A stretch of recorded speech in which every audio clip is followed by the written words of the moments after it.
Good afternoon, everybody. We're going to get started. Thank you all for attending the conference today. I think it's been a great success. Wonderful presentations. There are feedback forms, I'm supposed to tell you, at the registration table, just near the walkway, the entryway. So please take a moment to complete those before you leave today. They're going to be used, the feedback will be used to prepare next year's and plan next year's conference. Also, if you missed any sessions today, the recordings will be posted to the conference site very soon. All right, I am very honored to introduce Senior Vice President Ruth Watkins and Associate Dean Cory Stokes. They represent a dynamic duo helping to move the University of Utah forward in exciting ways. Among many initiatives, Dr. Watkins implemented the Transformative Excellence Program to bring interdisciplinary teaching and research faculty teams together on major topics such as digital humanities, big data, and air quality. Through her office, Senior VP Watkins ensures that higher education remains accessible to those in the state and region, that U of U students have the best academic experience possible, graduate on time, and enroll in the right courses at the right time, and that the U of U retain the best faculty. No small task. These are all central themes in the New Media Consortium report. Mr. Stokes has overseen the adoption of online course management systems at the U of U. He introduced the importance of instructional design to everybody here and continually emphasized the role of technology in enhancing higher education, especially in his new role as Director of U Online and Associate Dean of Undergraduate Studies.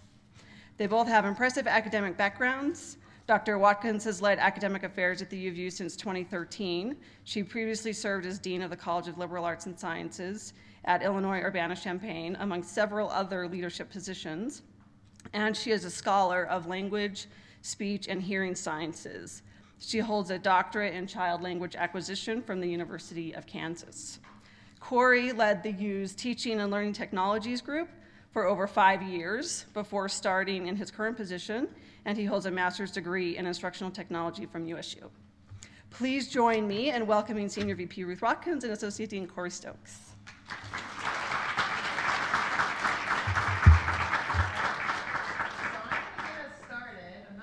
Sure if this is on. Now it is, right? Yeah, very good. All right, so thank you so much for the opportunity. Thank you for that very gracious introduction.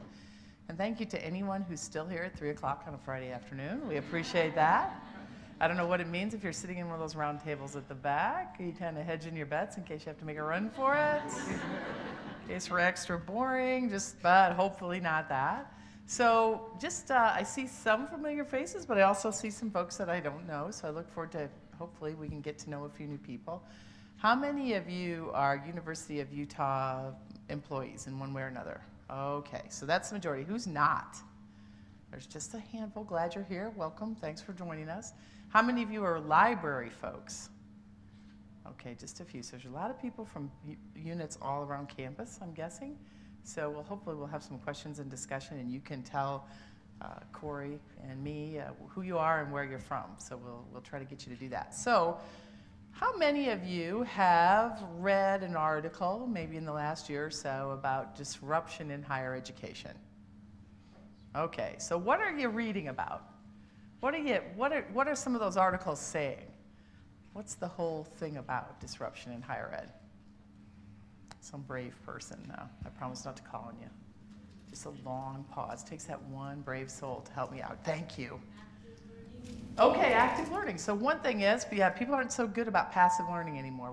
We have had a bit of a revolution of we need to engage our learners and talking at them. In fact, I started the day, I was telling Cory, I think, and Allison or somebody, that this was the 7th group that I've talked to today. This is a little bit of a crazy day. And where I started this morning was actually in one of my home academic departments, and the people in that department, it's Communication Sciences and Disorders, they were telling me that when they teach and use PowerPoints, I felt very embarrassed to use my PowerPoint after they told me this, that their students are shopping during class. What a horrifying thought. So I guess that helps us think about that we need to actively engage our learners as opposed to talking at them. It also I don't think that's what those articles mean when they're talking about disruption in higher ed, but it is disrupting in higher ed. Apparently, somebody from CTLE had been visiting faculty in that department and was telling this faculty member about the transaction. They observed a student on Zappos.com buying a pair of shoes from start to finish during this one 50-minute class session. That's a bummer, right? That is not what we think we're doing. And yeah, it does speak to the fact that we need to actively involve people in what we're doing. What else are you reading about in a disruption in education? Yes? The price point. The price point, right? So the price point is big on everybody's mind. Middle-class families, I read this early this morning, that if you are a person who makes $100,000 a year and you're sending your child to college, and it was about, I think, $26,000 or $27,000 cost of attendance, that your expected family contribution was about $20,000 of that cost. So yeah, I mean, clearly, even public education has become very, very expensive and disruption. And so what about that cost? That has led people to think about online education, right? Can we deliver online education in a more affordable way? So one of the articles that I have read this week was an EDUCAUSE article about predictions for 2024 in education. And it's one of the predictions, the first one was, there won't be residential institutions anymore, or there will be only very elite residential institutions. It's not true, right? I don't buy it. We'll see when we get to 2024. I'm pretty sure we'll still have residential education in 2024, but I also think residential education will probably be different in 2024. And that's essentially the kinds of things we want to talk about today. How we're thinking about the University of Utah is not as a residential only or an online only institution, but instead we're trying to think about the University of Utah taking the best of face-to-face and the best of what we can do with technology and essentially creating a hybrid university. Not just a hybrid class or a blended class, but an institution that allows students to learn, to consume, to learn about education, to advance in their goals educationally towards degree, using a combination of face-to-face learning, high levels of interaction, and high levels of interaction in their technology-assisted learning. So that's really the kind of big frame of what we're talking about. So my clicker he's already on it. Okay. So one of the things that we're doing is increasingly trying to attract and recruit students from Utah and from all over. And we want to attract the best and the brightest. We want to serve really capable students. And we are also very sharply focused on helping our students achieve their goals. A big part of that is attracting talent, giving them the best possible educational experiences, assisting our students financially, and making sure people leave with the credential that they came for. So getting through to graduation. We want lots of enthusiastic students like this student, high talent. We want to be the destination of choice for students. Part of that is putting on the kind of quality educational experiences that let us compete for the best people. Okay, let's see what's coming next. This is kind of oh, very good. How about that kid? Don't you love that kid? Yeah, start young, right? So I love that child because that enthusiasm of that kid is spectacular, right? That is a kid who wants to come to the University of Utah, so much so that she's like edging out others, like out of my way, out of my way. And so you want to take that enthusiasm from an elementary school through junior high, through high school, attract those top talent students, and get everybody who works hard and does their part to that end point. How are we doing on achieving that goal at the moment? How many of our incoming freshmen are leaving us with a degree in a reasonable amount of time? Do you know that? Take a shot. What's reasonable? Okay, let's say 6 years. 6 years is kind of the national benchmark. When we report to entities externally, we typically report a 6-year graduation rate, 150% of time. Every time I do this, people say, well, 4 years is the right graduation time, and it is. But we always measure 6 years, and then we actually measure 8 years. There are a few people that know the answer to this, like Mark St. Andre, right? What's our 6-year graduation rate, Mark? I think it's right around 60%. Yep, 62.2. Pretty good, 62.2. Now, does that surprise you? Okay, what happened to everybody else, right? Yeah, 6 years, 62.2. How does that compare to our peers, and how does that compare to where we want to be? So here's where we are. Did we do retention first year to second year? Was it there? One more. Yeah, go back to it. That's okay. Yeah, so let's do this one.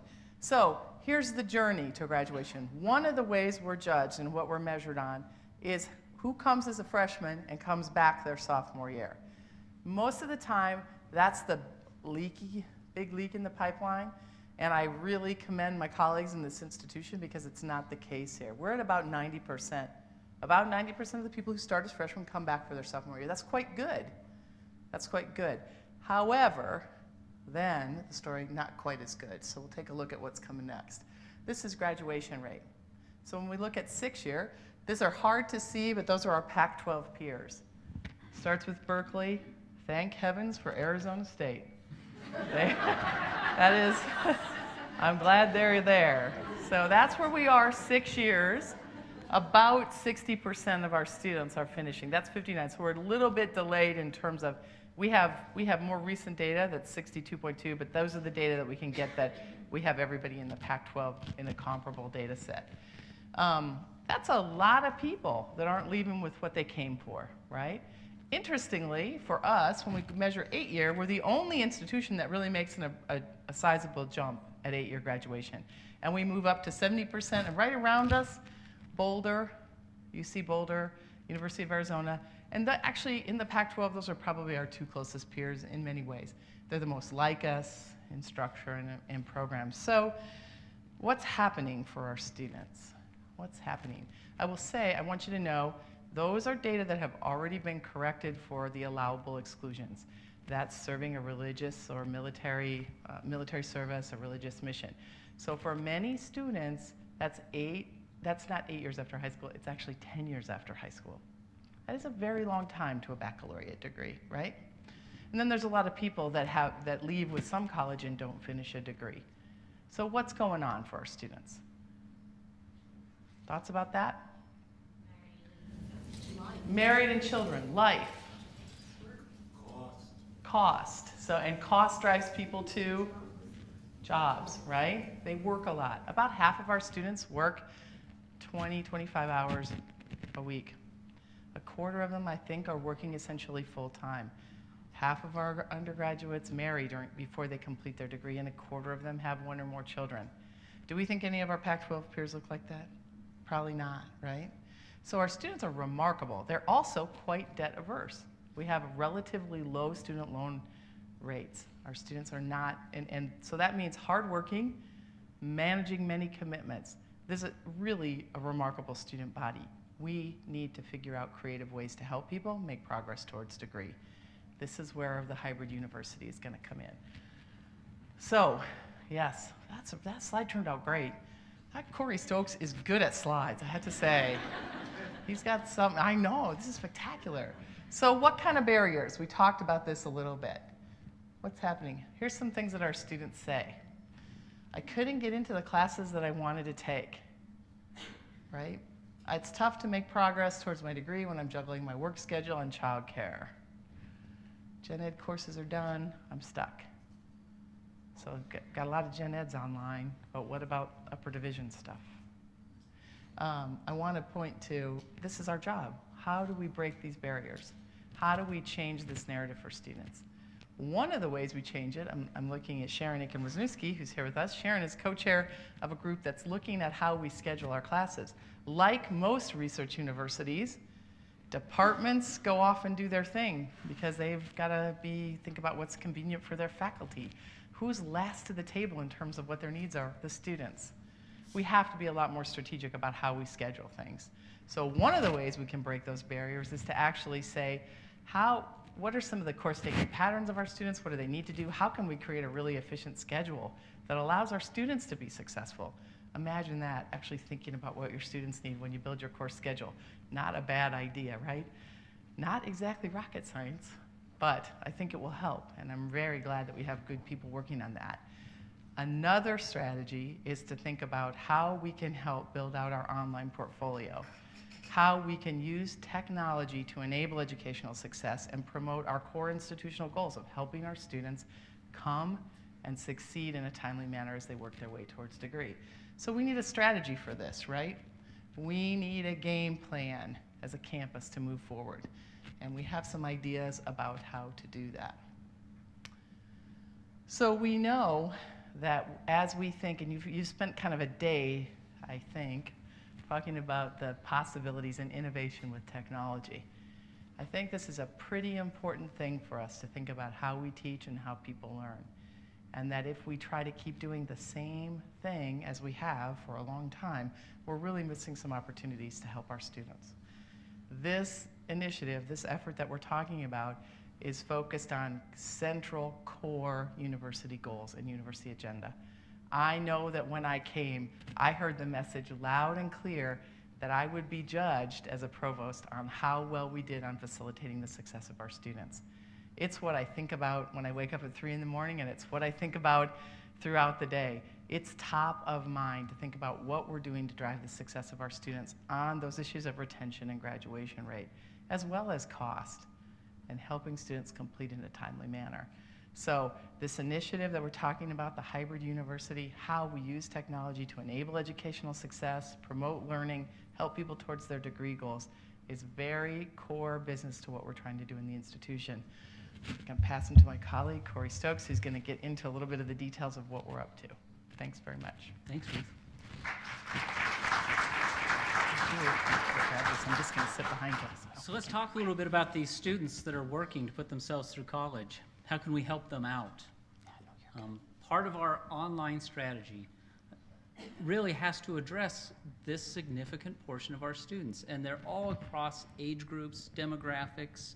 This is the reality of higher education today. Many of our students just do not have the luxury of taking 4 years to focus and just be in college. As wonderful as that would be, and the kinds of activities and reflection that would enable, it's not the reality of our economy today or the way that our world is.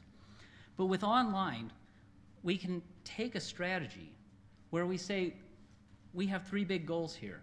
We need to get flexible schedules for our students. We need to help more people have access to University of Utah degrees. And I'm not just talking people here in the Salt Lake Valley, 100 miles from the Salt Lake Valley. We're talking about people around our region, the Intermountain West.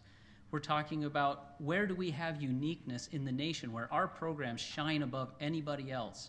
And someone in Minnesota says, you know, I would really like to have a degree from the University of Utah in electrical and computer engineering or game design or nursing, whatever it is that we say, we're one of the best in the world in this. People would want this degree.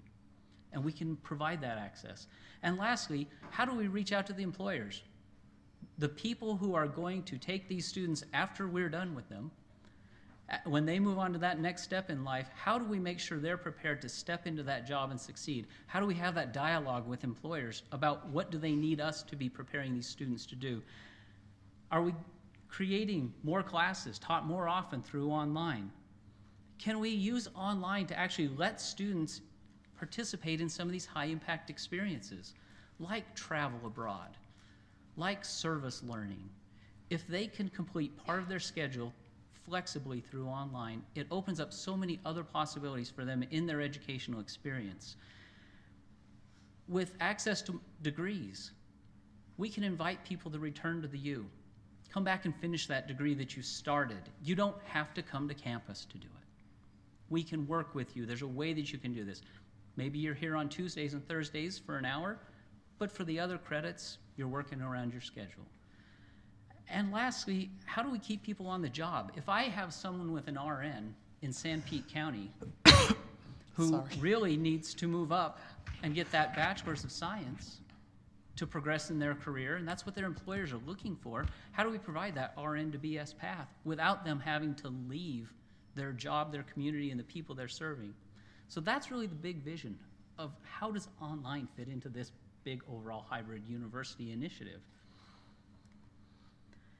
And really the key to what we're doing differently, we're looking and saying, how can we provide the base technology platforms, that make all this happen in a streamlined way for a student, all the way from when they're interested in a program to enrolling at the university to taking the course. How do we make that a streamlined process through standard platforms?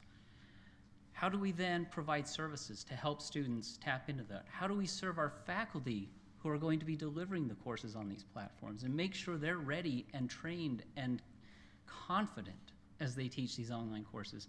How do we provide that support, that complete support infrastructure to all departments, all colleges, all students at the university participating in this model so they really move through this? We break through those barriers. So online enrollments at the University of Utah are very interesting. We've been in this business since 2001. We started out with 30 online classes. Do you know what happened right about there? You see this exponential growth? Recession. Yeah. So 2008 was just before the recession.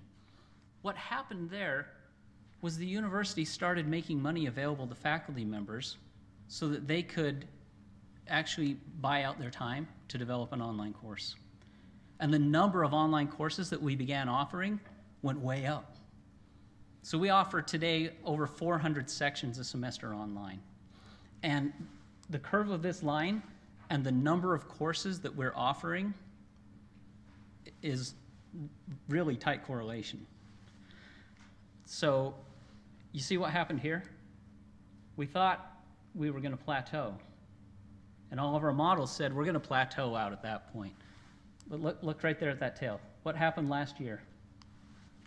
We started going up again. Students are demanding. They are demanding this flexibility.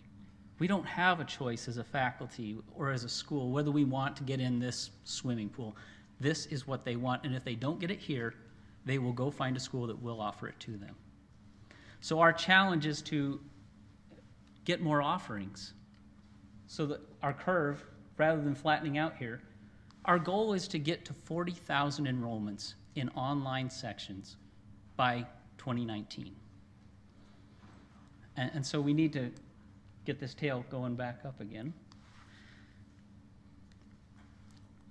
So what does an online course look like? Here's an example of some of the online courses that are being built today by faculty members that are in our online investment group. We're working on 6 different programs right now, not just individual courses, entire degree completion programs, most of them bachelor's programs. Here's one from our economics program that we're working on. A faculty author paired with an instructional design team and a media design team, helping them create highly organized, structured, user-friendly courses. You see that the home page, it's really clear. Start here. Here's your syllabus, the modules, your assignments. Do you need to contact your instructor? When you're in the instruction, the objectives are clearly outlined. There's a weekly problem solving. Here's your lecture in a video, a lot like what we saw with Dr. First. And these are being recorded right on like a Surface Pro 3 or all manner of devices. These are faculty just creating these. It's not Hollywood. It's get what I know, get it out there so that the students can watch it again until they get it. And then come in and have meaningful discussion and interaction in the online course. So this is one example of an online course. Here's a social work course. You can see the instructor is very present through video. Canvas makes this easy to upload a video or to record a video of yourself and bring a personal presence. And students love that the very first thing they see when they come into the online course the very first day is their instructor introducing themselves and engaging in this personal. It's asynchronous, but it brings the human element into the course. It's highly structured, step 1, step 2, step 3. A typical assignment has, this is the topic, these are the learning objectives, here's what you're going to do, your to-do list to complete, and here's the videos to watch. So it's very clear and very structured, removing those barriers, user-friendly, streamlined learning. I wanted to point out this is an online course that's running right now. It's a statistics course, Social Work 3000. How many of you have taken a statistics course? How many of you would say you really participated in your statistics course? Yeah. What's interesting about this course, in the first week, there's this introduce yourself assignment, and the purpose of this assignment, one, is to get the students to actually engage with the technology, and they need to upload an introduction video. It's kind of, let's iron out the technical support stuff in the first 2 days of class so that we can move on to learning. So we do an assignment where you have to use all the features. But really what it is let's get together and learn a little bit about each other before we jump into the hairy stuff of statistics. Let's build some relationships between each other, because we're online, we're all sitting in our pajamas, and we need to connect with each other. So this one discussion topic, just this one discussion topic in this class, has had over 300 student posts back and forth to each other. They record a video introducing themselves, and then students respond and begin a dialogue. Oh, I found this interesting about you. Hey, can you help me with this? I've actually looked at this discussion thread. Someone mentions they love chocolate. They're now sharing recipes for brownies on this thread. Now, there's a whole bunch of statistics learning ongoing in the rest of the class, but this one thread in the first week of their course has become their online community, and the students are engaged with each other. This is the kind of, there's this fear that in an online course you're going to be isolated and the students don't get that social element. Students today know how to leverage and to be social online. If we provide them with the right, easy-to-use user interfaces, we give them the right prompts and the opportunity to do it. So Ruth, I think this is a little bit your slide. I don't actually remember what it is, but I'll put it here right now. Do you want me to take it? I know. Let's see what it is. Oh, sure. Yeah. Yeah. This is kind of, we're wrapping up. Yep, you have Yeah. the slide one. Yep, okay, great. Yeah. So, am I on? You can hear okay? I can't remember. After my little coughing episode there, I wasn't sure. Maybe I got it on or off. I think we want you to know what we're really trying to do here, and the whole range and the whole breadth of what we're shooting for. We certainly are committed to some of the core attributes of access to the institution. We are, as I often say, just as committed to the core value of completion. Many universities around the country are talking about access, so are we. And we want to be the place that we want to. We've done actually a better job than most of maintaining our core mission of access to high quality education in the context of a research university. We are the most affordable institution in the Big Ten and the Pac-12. I have a great graph that shows every one of them, and there's us down at the end, as the lowest tuition and fees, the lowest cost of attendance among our peers. So we've done a great job of maintaining access. Where I think we really need to turn our focus is to completion, because we are not doing the job when we get to 62.2% graduation rate. We have to help people succeed. We have a whole menu of strategies and efforts underway. This is one of them. But as we think about the hybrid university, this opens the door of access for people that are local and for people who cannot relocate to the University of Utah to complete a degree. It also helps us achieve our critical mission of completion and really driving the institution forward in that way. And I think as you think about what technology can do to help us really maintain, amplify, and accelerate the mission of higher education in society, it's pretty important to keep those twin agendas of access and completion on your mind. Let's see what this last mysterious slide is. Yeah. So we are, yes, now I remember. So one of the things we really need to do is set a bold goal for ourselves. We need to say, what is it that we want to do? And I think we can get to 72% six-year graduation rate by the year 2020. That's coming fast and hard, but we are doing a whole bunch of things to help us try that. And I'd love to be wrong. I'd love to get to 75% by 2020. I think that would be spectacular. So we are in the business of saying, who among you wants to help us with that? Ken, and I'm looking out here at familiar faces, and many of you are already helping us with that. So what kind of bold ideas do you have? How do you see this initiative going forward? How can you envision technology helping us press forward on our goals in education? And we really want to hear bold ideas, big goals, audacious goals, as they say, right? Great slide. So that's our big audacious goal.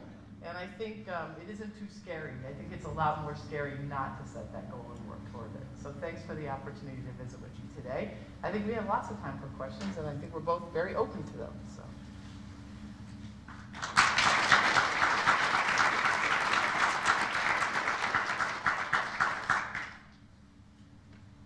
Yeah. And maybe you would tell us who you are and what you do. I'm Heather Stone. I'm a graduate student and I work in the Center for Teaching and Learning Excellence. Great. How do hybrid classes fit into this hybrid university Yeah. versus online only classes? So certainly you can imagine that I think what's the lens of all the ways that we think about tuning up quality in educational delivery help us towards our agenda. And I think there are a lot of people that are interested in how hybrid courses allow us to use the best of face-to-face, use face-to-face for what it's good for, and use technology for what it's good for. And I guess one of the things that's been interesting to me about learning about the University of Utah is right next to my office at Illinois, right out on kind of the quad, I was in a building called Lincoln Hall, which you can imagine for Illinois was the home base. Right next to it, there's a building called Bollinger Auditorium. I think 2,000 people could fit in Bollinger Auditorium. We routinely had classes of 1,200, 1,500 people. We don't do that here, to the best of my knowledge. And as many of my faculty said who taught in that environment, they said it's pretty hard to convince me that lecture in that environment, no matter how good it is, by your very best faculty, who some of whom were spectacular show people, was that really the best of face-to-face education? Probably not. Probably we could do better using technology for that, and then save use the opportunities for face-to-face in a better way. So I would say the hybrid course, the flipped classroom, the ways of using technology in a class, are just one more piece of the puzzle. I don't know if you want to say more about that, Cory. I think the one thing I would say is that I see at the University of Utah, there will be two kinds of classes. There will be hybrid and online because every course is going to start to include technology components. It's just a part of the way that the world is going to work. Your ballet classes are using e-portfolios, for heaven's sake. It's going to happen. Every course is moving towards some sort of hybrid. It's no longer chalkboards or whiteboards. There's going to be a technology element in almost every aspect of our teaching. Questions? Wait, there's one way in the back. Do you see one up here? Oh, you betcha. Yeah. I'm a librarian. We move. I So- appreciate the effort. Yeah, do tell us who you are. Marty Clayton, University of Utah College of Nursing. I direct the PhD program there. Cory, I'm interested in how your 31,000 would change if you add the synchronous program. As I know you well know, picking up your point about unable to relocate to Utah, we've had 10 years of success offering synchronous distance doctoral education. It's enabled us to recruit a higher caliber of student, a more robust applicant pool, and it's pure synchronous. It's not online. So how would your 31,000 change? I'm not sure it would change dramatically. It's really the definition around online. And so the way that we define an online course kind of falls from what the Utah System of Higher Education defines as an online course, which falls from what the federal government in our IPEDS reporting calls an online course, so that when we report data, it's correctly. So the way that we call an online course is that 80% of the course happens free of time or location boundaries. So it's largely asynchronous. However, how in the world could you do a doctoral program asynchronously? It almost blows my mind. Because when you're dealing at a doctoral level, especially some of these higher level degrees and things, it's really about analysis, it's about research, evaluation, dialoguing, mentoring, at a level that's even beyond what's happening at the baccalaureate level. So is every program appropriate for an online? No. Some programs of necessity will need to include different elements. Some programs will need to be more online. Some programs will need to have significant synchronous elements. We just have to think of, so when you're dealing with, say, a doctorate in nursing and you're looking regionally largely, okay, we're all kind of in the same time zone. That's not a problem.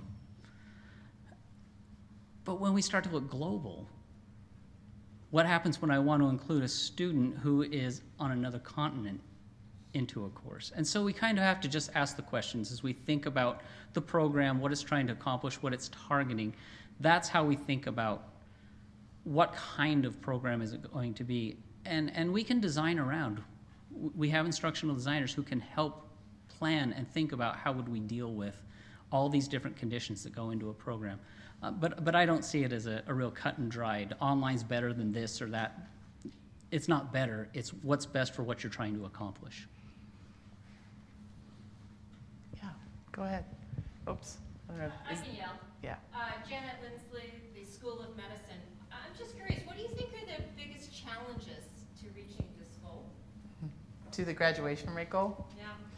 Yeah, so we have so many things moving on this.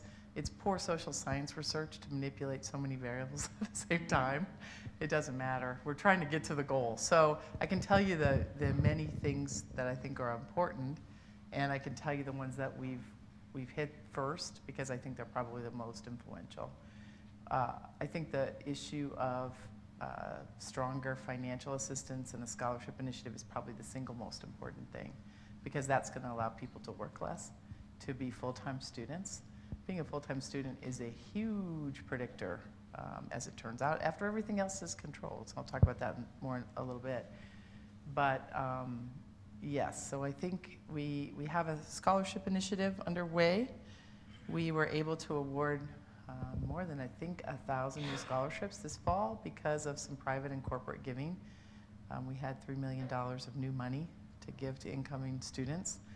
Talk about a difference maker. We increased the ACT score by 0.5 point, which is a big deal when you're talking about 3,200 people.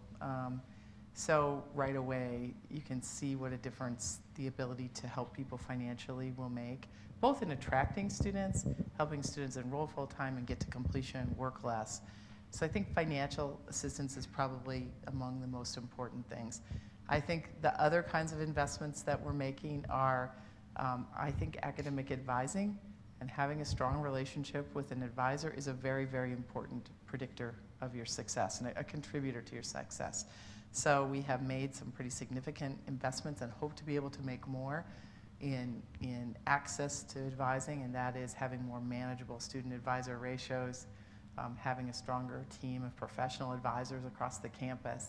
We've got a lot of good people working on this and trying to assist us. I think there's probably pretty strong variables in making connections in the institution, feeling like you belong and you are part of the institution, particularly for people that are balancing work and family. So a variety of efforts related to learning in community, being part of something and developing community. Quite a bit there happening with learning communities, making it possible for people to stay on track with their education through the Hybrid University Online initiative. So we have so many things that we're trying to do and moving parts. All of it's important, I think. I will tell you that this last period of the fall, I've started to pay a lot more attention, like everybody else, to the promise of big data and predictive analytics and a little bit more on the really answering that question as a statistician or in an empirical way. So we're developing a lot stronger understanding of predictions of who will complete and who won't. This I think, has a great deal of potential for us. It turns out that there's a great deal of information by the first semester about who will and who will not complete. That helps us think about what we ought to be doing right then to help drive completion through graduation. So I think there's a lot of fronts on which we're working. I've actually started to think there's a lot of national attention on this issue. Obviously, it's quite important, and it's an accountability issue, and it's a federal government issue, and it's becoming a state issue as we have performance-based funding in the state of Utah. Our degrees and our completion rates are going to be part of how we receive money from the state. So this is all really top of mind. So we do have many, many, many, many efforts to drive this forward. I have started to think about the importance of engaging our students more directly in this conversation about their own futures. Many companies have kind of sprung up around student success, and there's a lot of national sort of efforts on this. A lot of it focused on the advising community and other things.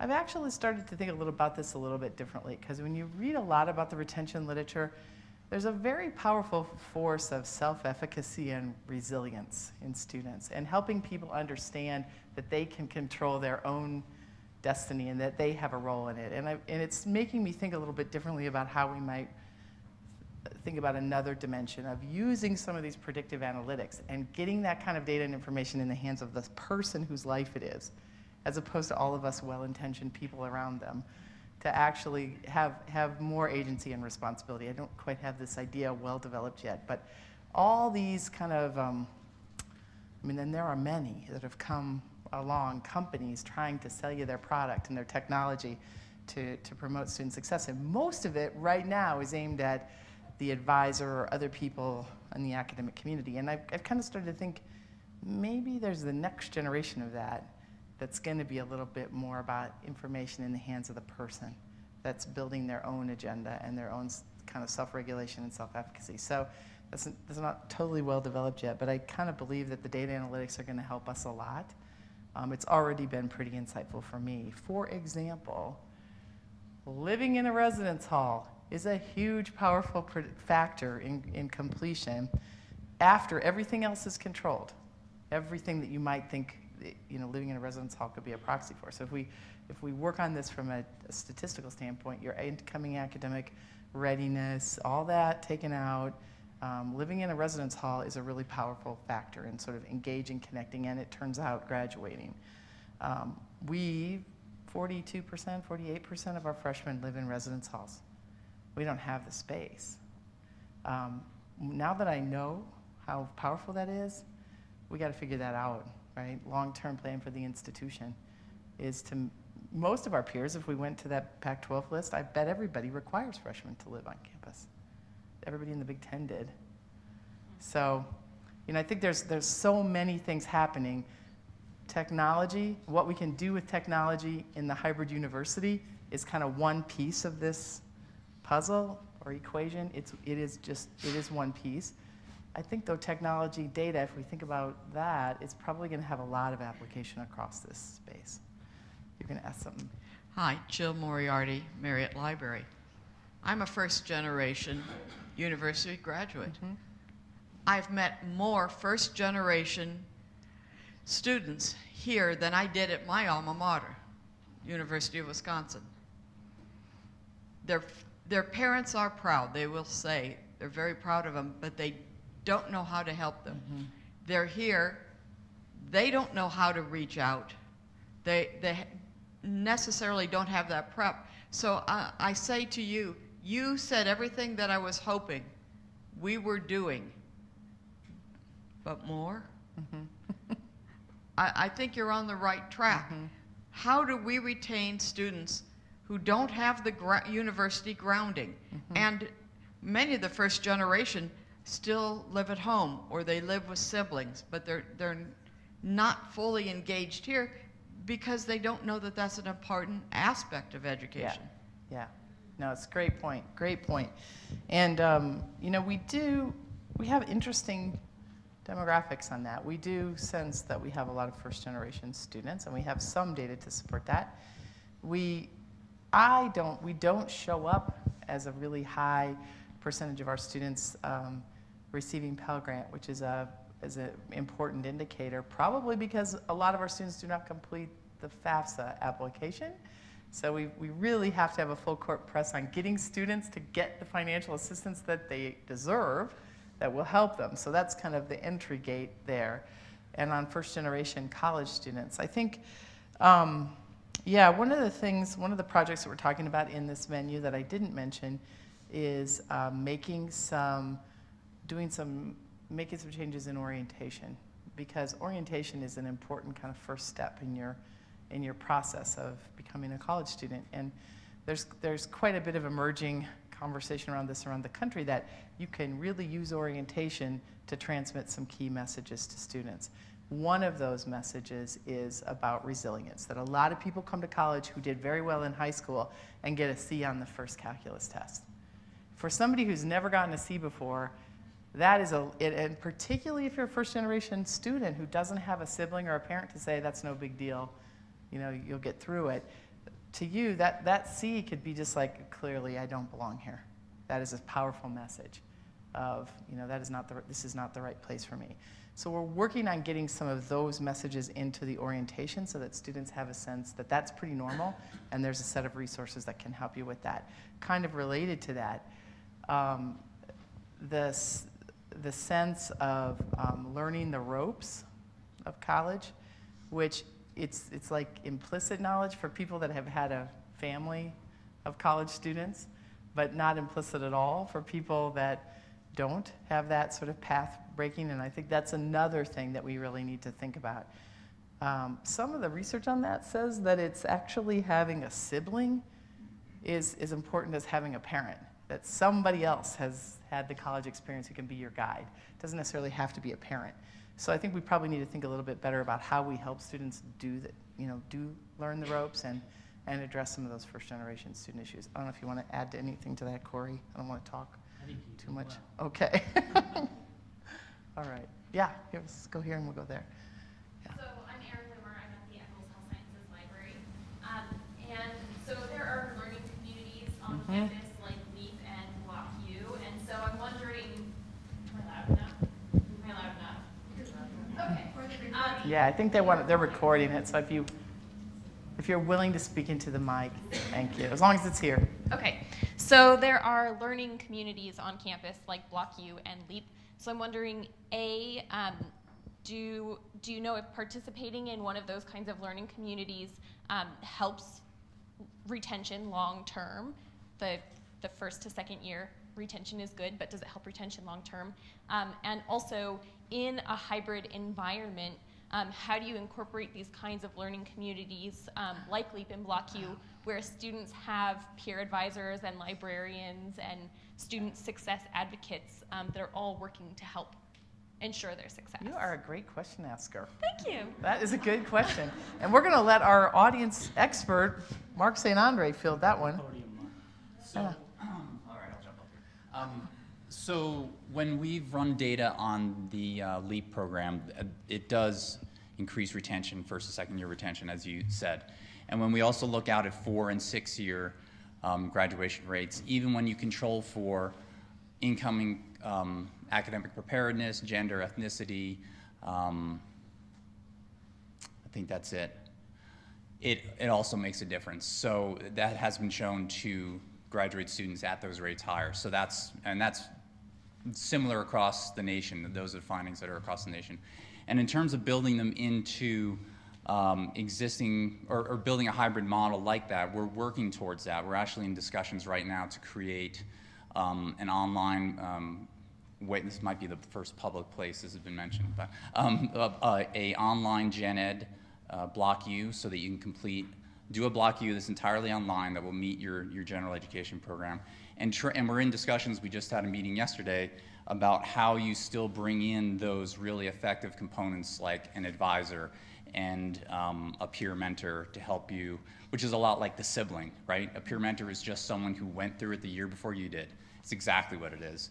And so how do you do that online and also bring in the social media component, which every student is facile at, and make that help the success as well. So I think that gets at your question. So. Cory might actually have a comment or two on the online component too. Thank you, Mark, very much. So especially around advising student success advocates, one of the tricks with an online student is how do you have that interaction with them because they're not here. And so we're really excited to be partnering up with Sharon and University College and the advisors to pilot a system called Cranium Cafe. It's from a Utah company right here. And it basically allows us to have a Skype-style virtual advising, but we get the security and the control that we don't get from Skype. And it can all be initiated from either the advising website or from within Canvas. So we're really excited to see how this rolls out and begin piloting those kinds of interactions. But yeah, it's this blending of the service that's required and the right platform that makes that service easy to access, right? And we're also talking with continuing education about how do we possibly leverage things like our Sandy Extension site, our St. George site, our Bountiful site, for students who can't come all the way into campus, but maybe they can get from Harriman to Sandy. Can we create a service hub there where students can walk in and get some face-to-face personal service? Now, that doesn't serve the poor student in Minnesota, so we take different strategies and we try and reach out as we can and where we have resource, but we're looking at all kinds of interactive models to support these interactions. Great. There was a question back here.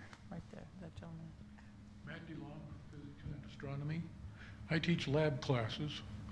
Is anything being done to put lab classes online? And actually, since I had this question 10 minutes ago, I've thought of a couple of possibilities for implementing that. Is there a mechanism for implementing such ideas? Yeah.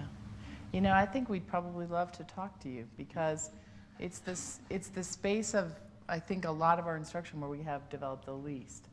And not just us, but around the country. I know in my last job, we had quite a large online initiative, and I had a spectacular chemistry professor and organic chemist, Jeff Moore. He was actually here a few weeks ago, and we spent, I mean, the world's an HHMI investigator, just a rock star faculty member, and he really wanted to explore using online tools for chemistry instruction.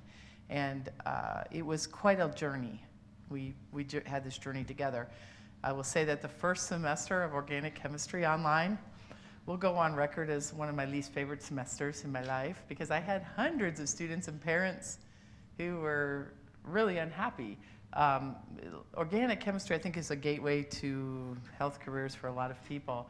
And getting a D in your first organic test is a bit of a crisis, apparently, especially for people that are on the, they think they're going to med school trajectory. And so we were all learning a lot as we started to do that. So there I think are ways and tools of thinking about moving online into the virtual world with lab courses. I think it is not without some challenges and probably needs some really good pilot efforts to make some of those moves. I'm not actually aware of what all we have done and what we haven't yet done. I do think that probably the College of Science is a place, we know that from our strategic scheduling efforts that a lot of those science courses are bottlenecks for people. We know that there are issues in terms of enrollment pressures, so if we can, we should be thinking along those lines. I'm not sure exactly how much we have or haven't done yet, Cory. Yeah, I'm really excited to talk to you after this and keep this dialogue going because this is a thread that popped up recently on one of the professional groups that I keep tabs on, the UPCEA, Continuing Education and Online Professional Group. They have a big thread going on right now about, hey, what science lab, virtual science lab products are you guys adopting? And there are ones out there. The question is, do they accomplish what you as a faculty member are trying to get through in your learning objectives? And so really taking a look at what's available and seeing if it meets the rigor and what you need to accomplish for your students is the first step. We can plug things in. Canvas is a very extensible system, and it can be extended to other products through an interface called Learning Tools Interchange.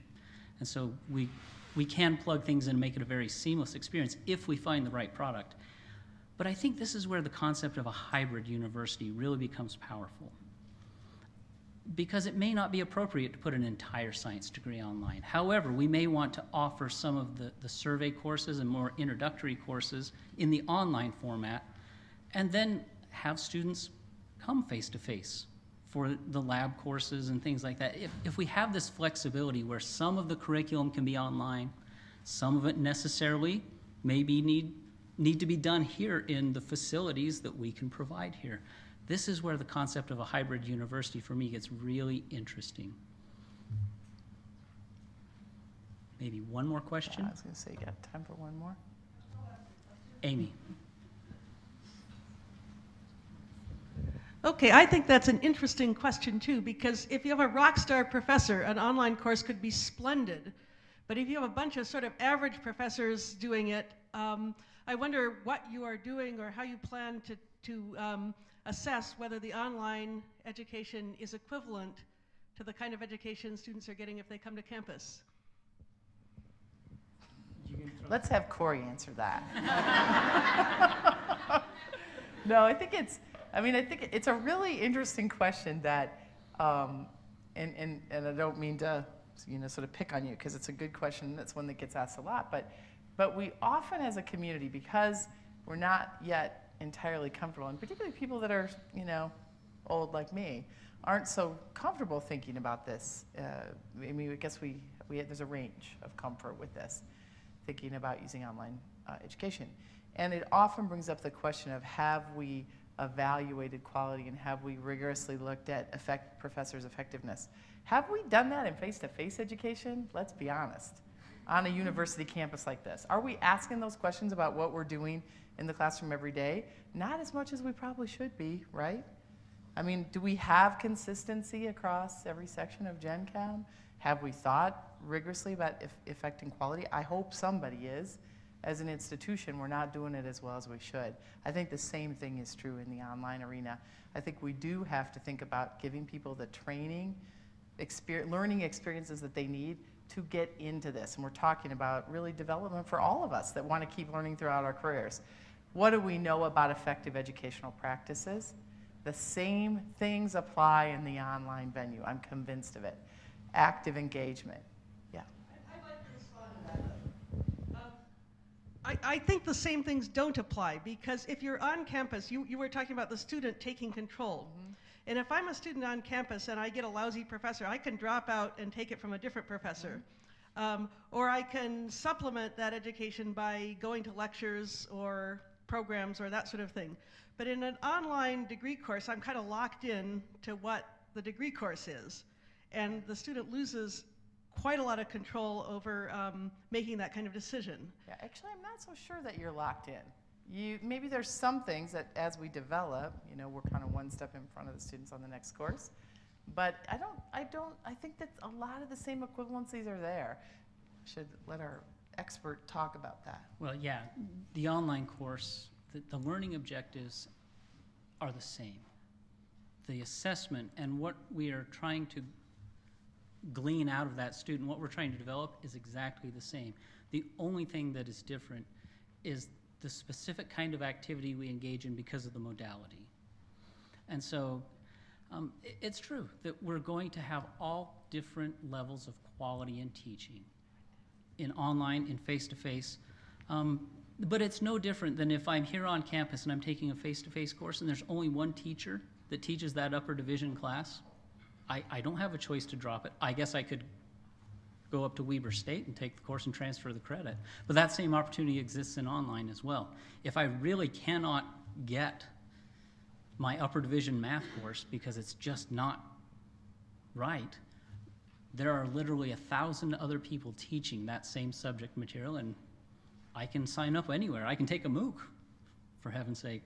And online gives us the ability to bring in so many ancillary materials to augment the instructor. So I guess the answer to that is exactly what Ruth said. It's about raising the bar of teaching and our expectations and how we're conducting our teaching across all modalities. If online shouldn't get more attention than face-to-face, because we need to be excellent in all of those modalities. Yeah, I think your core point about quality is a great one. We need to think about quality in every facet of what we do, face-to-face and online. Thanks very much for coming today. Thanks for your patience and your participation. Thank you, Ruth.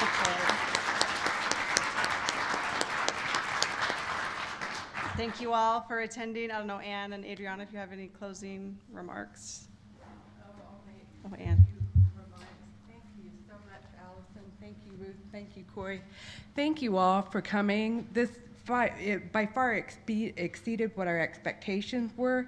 We hope that you found many things you didn't know you were looking for, and we hope we certainly delivered what you were hoping to find. We're planning to do this next year. So if you don't have a chance to give us feedback today, I hope you will in the future. If there's anything that you want to share with us about it, that you'd like to see happen next year, please let us know. And thank you all for coming.